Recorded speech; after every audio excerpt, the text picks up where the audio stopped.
Its shape is reminiscent of Roman arenas, and so is its name. The Colosseum is 101 years old and has already seen 2 Olympic Games. In 1984, this 80,000-seat stadium was home to the opening ceremony. The morning of the opening ceremonies, I was invited to carry the torch for 1 kilometer. Then later that day, I came to the opening ceremonies here at the LA Coliseum. This is called the Paris-style end. This was the same place where the flame in 1932 existed during those Olympic Games. John Neighbor was a member of the Olympic Organizing Committee back in 1984. The former swimmer, a 4-time Olympic champion, recalls a pessimistic outlook. The only other city to bid for the Games that year was Tehran.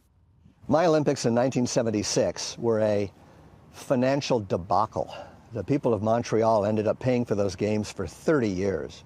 And then in 1980, the Soviet Union invaded Afghanistan, so the American politicians decided we shouldn't participate in their Olympics. And in February of 1984, the Russians decided they weren't going to participate in our Olympics. The Games were at risk of losing relevance in the world. The press was certainly skeptical, but instead, Los Angeles brought the Games into the modern era. Pour la première fois dans l'histoire des Jeux, le comité est une association privée. Il a passé avec ABC, un des géants de la télévision, le plus gros contrat encore de l'histoire du sport. There were sponsors, partnerships, merchandise. The committee decided to use existing infrastructure to limit costs. There was no new stadium and no Olympic Village. Athletes stayed in college dorms instead. Au royaume du capitalisme, on allait enfin voir ce que l'on n'avait jamais vu, des jeux qui ne coûteraient pas un sou aux contribuables et qui en plus en rapporteraient aux organisateurs. And on the day of the opening ceremony, great memories. The noise is what I think of when I come through the tunnel. John entered the stadium carrying the Olympic flag. Behind him, athletes from 140 nations, including China, which, unlike the USSR, refused to boycott the event. So you're a communist in America coming out of the tunnel, and they give you a standing ovation. That, to me, was a gesture of international goodwill. The 1984 Olympic Games were not only financially successful, but they also made a statement that the world can get along. The Games went off without a hitch, and the profits were huge, more than $230 million. The impact of that money can still be seen today in some of LA's poorest neighborhoods. Guys, keep working on your running cartwheels and your handstands and your back rows. The LA 84 Foundation subsidizes facilities where children come to play sports for just $40 a year. Before becoming a coach, Delilah herself benefited from this structure as a child. Every Thursday here. Yeah, I would just walk over.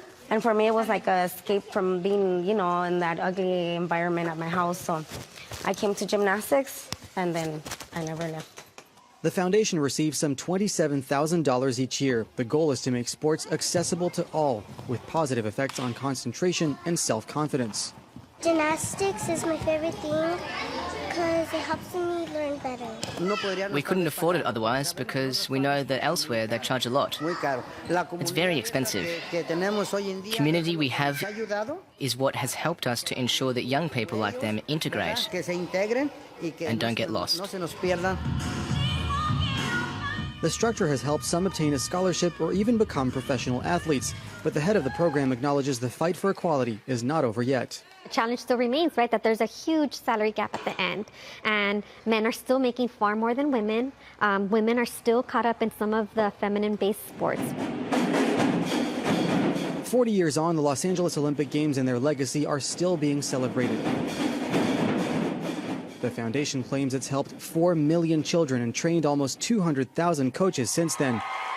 It's a reputation that LA hopes to continue to honor. In 4 years' time, the city will host its 3rd Olympics.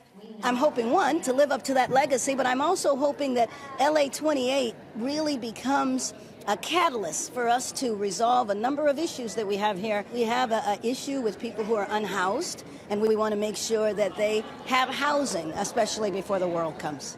Despite a budget of almost $7 billion, the 2028 committee knows it is still nowhere near making those goals a reality.